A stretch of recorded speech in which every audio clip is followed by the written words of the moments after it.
I shall now make a statement in my capacity as the representative of Algeria.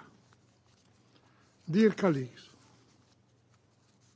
we extend our sincere thanks to USG Tom Fletcher and the civil society representative, Ms. Bisan Natil, for their sobering briefing.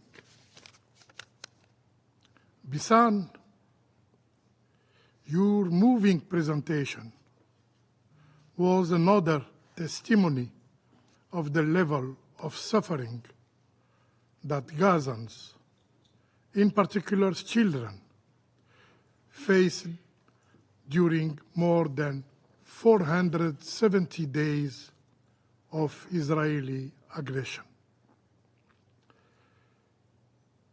Be assured, Bisan, that the Algerian people will always support you and the Palestinian people.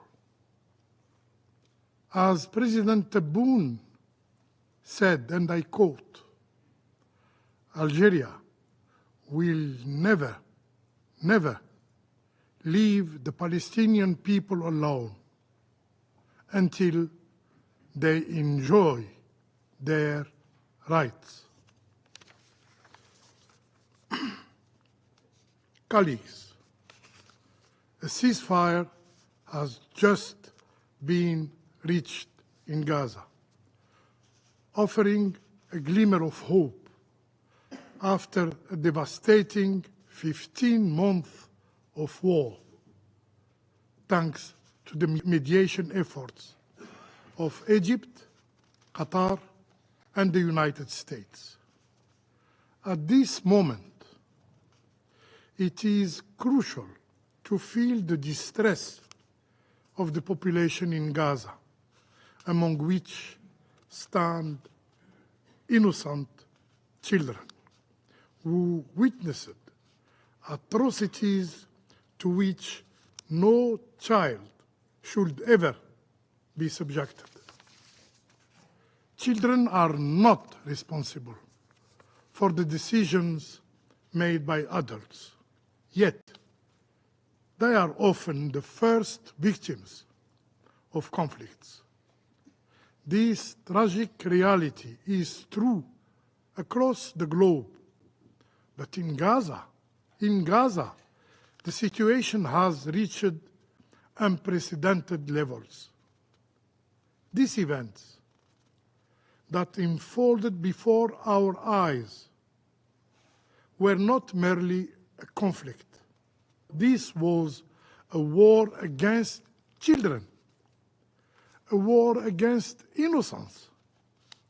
It is crucial to voice the suffering of Palestinian children who still endure the consequences of the deadly attacks on the civil population carried out by the Israeli occupying power for more than 15 months, 470 days.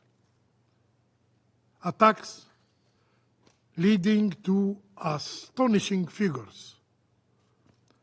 Thousands of injuring children, among which the highest number of child amputees in modern history.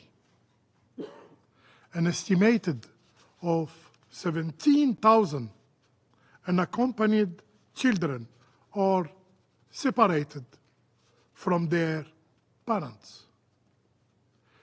Nearly 1 million displaced from their homes. And we should not forget about the children who lost their lives as a consequence of armed attacks, bombing, hunger, and lack of access to health care, and even frozen to death, to mention but a few of the violations of international humanitarian law. According to various NGOs, more than 18,000 children have been killed in Gaza, making up 44% of the victims. And real figures are surely higher, much higher. While the rubble is not fully cleared in Gaza, an estimated of 20,000 children are now reported as missing. These children, whose lives were brutally ended by Israeli attacks before they could bloom, will never have a chance to grow old. Their passing will leave an emptiness that cannot be filled in the lives and hearts of their family and loved ones. Colleagues, while Gaza is regaining calm, which we hope will lead to a permanent ceasefire and the withdrawal of the Israeli army, the situation there remains dire. The scale of destruction is immense. The long-term consequences on the lives of people in Gaza, particularly children, are also profound as they suffer significant losses, face severe trauma, experience injuries, and are subject to displacement. These children are now out of school.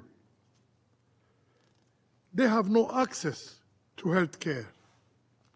This is the dark reality children in Gaza are experiencing. The perpetrators of this heinous killing, heinous crime against children must be held accountable. There should be no room for impunity, no room for immunity. Colleagues, it's time for recovery, and we must act urgently to save lives and help children heal. The damage caused by conflict is so extensive that even people's hope in life need to be rebuilt in Gaza. To achieve this objective, we need to focus on children by granting them access to education and to health care. With over 660,000 students currently out of school, the challenges are immense, especially considering that at least 88% of school buildings requires either full reconstruction or major repairs. Moreover, malnutrition is rampant. Over 96 of children under 2 years old are not meeting their nutritional needs due to a lack of dietary diversity. This year, an estimated 60,000 children will need treatment for acute malnutrition. In addition, 1 million children are in urgent need of mental health and psychological support. These challenges are exacerbated by the fact that 84% of health facilities have been damaged or destroyed by the Israeli bombing. Dear colleagues, let me be clear. Overcoming these challenges requires the mobilization of humanitarian community. In this regard, UNRWA, the backbone of humanitarian action in Gaza, is vital, especially in the fields of healthcare and education. The agency is indispensable. The agency is irreplaceable. Attacking UNRWA in this critical period ruin reconstruction efforts and threaten the very presence of Palestinians in their land. The conflict in Gaza has exacted a heavy toll on Palestinian children, inflicting potentially irreversible harm. The consequences threaten not only their individual future, but the very fabric of Palestinian society for generations to come.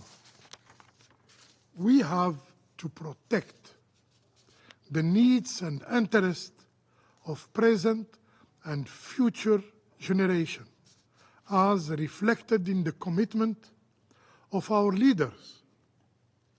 In the very first paragraph of the Pact of the Future.